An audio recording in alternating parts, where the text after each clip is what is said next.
Well, we all knew this day was going to come. The real estate market is finally starting to crash. What's next? Stay tuned.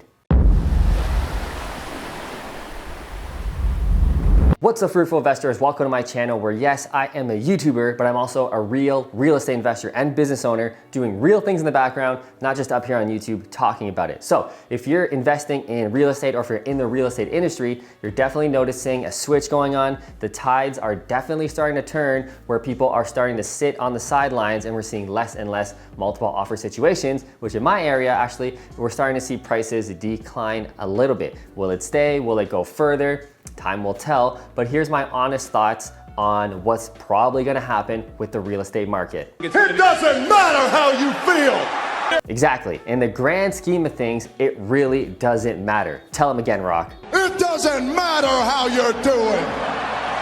So real estate investors need to stop trying to time the market. Real estate is not the stock market. The stock market changes in a day. There's a bad headline that comes out, Elon Musk tweets something crazy and the stock drops. That doesn't happen with real estate. And that's kind of why I love it so much. It takes months and months and months for a correction to actually happen. And most times, if you're a savvy real estate investor and you're paying attention, you can see the recession coming a mile away. So it doesn't just happen like this. So that's why I really love real estate. So stop trying to time the market. You want to be in the market, okay? It's not about timing the market, it's time in the market. I'm sure you've heard that saying a bunch of times, but that's the absolute truth. And there's a saying out there that 90% of millionaires, all of them, did so through real estate first. Then maybe they took their money and did crypto, or they did stocks, or they bought some other cool stuff, or started a social media company or whatever. But majority of the time, rich people do so through real estate investing. It's tried and true. It's been around for thousands and thousands of years. People will always need a roof over their head. So it's a great asset to buy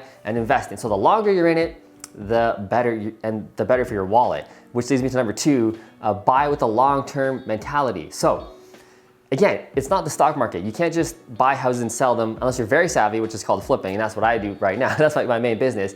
But if you really want to be savvy and protect yourself, buy with a long-term mentality. Now, I always say the reason why I got so wealthy and everybody around me is getting so wealthy with rental properties is that it kind of smoothed things over. For example, if you bought the property too high, which is what probably happened 6 months ago, is what we're seeing right here, right? People bought at the peak 6 months ago, if it's actually gonna be a crash.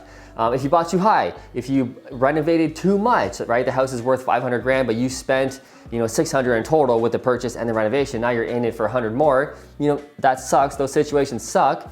Hold on to the property for 5, 10, 15 years, 20 years. I guarantee you're gonna be very, very, very wealthy. Even if you overpaid back in 2022, or you over renovated or whatever, or maybe you had a really bad tenant and they smashed the property, they didn't pay rent for 6 months. These are all terrible problems that come with real estate, or potential problems.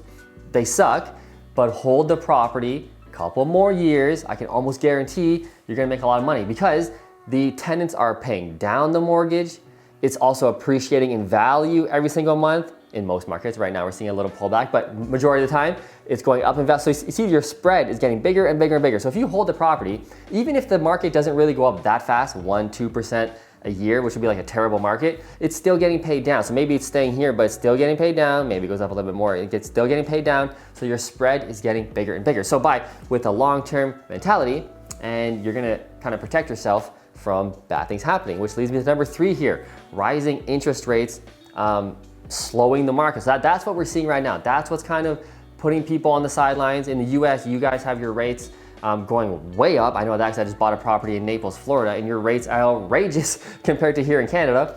But the rates in Canada are also going up, and that's what's really pulling back the market in my area and just all of North America in general, that the banks know the inflation is out of control. All that free spending, all that free money we gave everybody during the pandemic, well, that's coming back to bite us in the ass, right? That's causing inflation, and the government needs to slow inflation because it's getting crazy. Food's going up, gas is going up, electricity, all your utilities, water, whatever, everything's going up. So the government knows that they're in panic mode and they need to bring down prices. So how do they do that? They raise interest rates. Why? It slows down investing, it slows down consumer spending, which makes people more responsible with their money. So it's a way for the government to kind of throw ice on the market. It's just raise interest rates, slow things down, and kind of relax. So to wrap this up, if you think like an optimist, you're gonna do a lot better in the market. So right now we're seeing a pullback. So what's everybody doing, right? They're sitting on the sidelines. Oh, the market's too crazy right now. It's going down. I'm not buying. What are the savvy investors doing? What are we doing? Dude, we're buying more, okay? So that's what you do in times like this.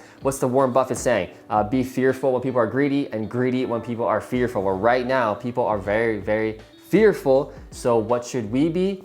Greedy with a side of sophistication and just watching the market and make sure we're not gonna lose our shirt. But we're going in, we're stepping forward while everybody's stepping back. So I like what we're seeing. The real estate market has been a gong show in North America and specifically Ontario, Canada, where I live since 2017. It's been an absolute run show. It's just prices going up and we need to stop it. So throwing some ice on everything, slowing down with interest rates raising is a good thing.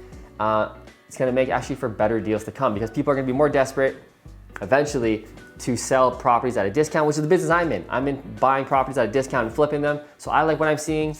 I hope it just does a slow taper instead of a crash. But like I said, if it's gonna be a real estate crash, it takes months and months and months before it actually happens. So don't worry about it. Think long term, keep buying those rental properties if you wanna be boring rich, which is what I always recommend. If you're doing flipping, be a little careful right now. However, there is gonna be a buying opportunity coming very soon, I would imagine. So if you enjoyed this video, if you liked it, smash that like button, hit that subscribe button, and I will see you in the next video.